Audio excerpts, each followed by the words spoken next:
Hello folks, we're at the World Transformed again, and I'm being joined by Nandy, who is the Labour MP for Wigan. How are you doing, Lisa? I'm alright, I've just had some cheese on toast, so things are looking up.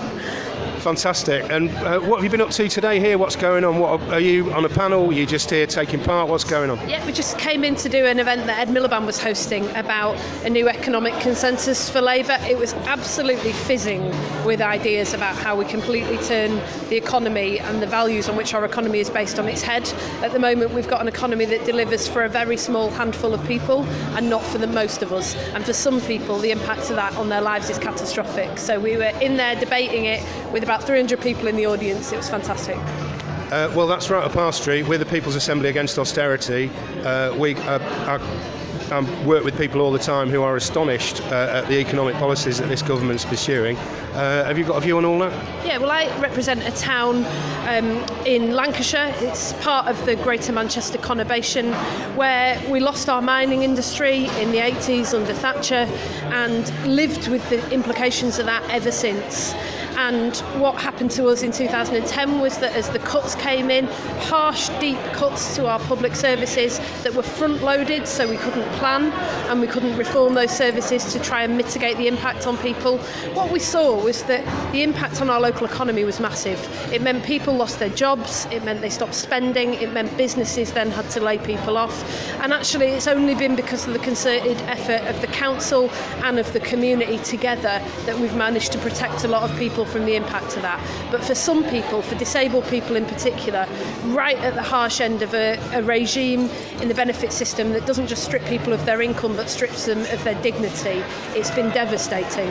And that's why I'm really pleased to support what you're doing, because I think that the Tories need to hear loud and clear in Manchester that what they've done to our communities has consequences for people's lives, and that there are a growing number of us who no longer accept it.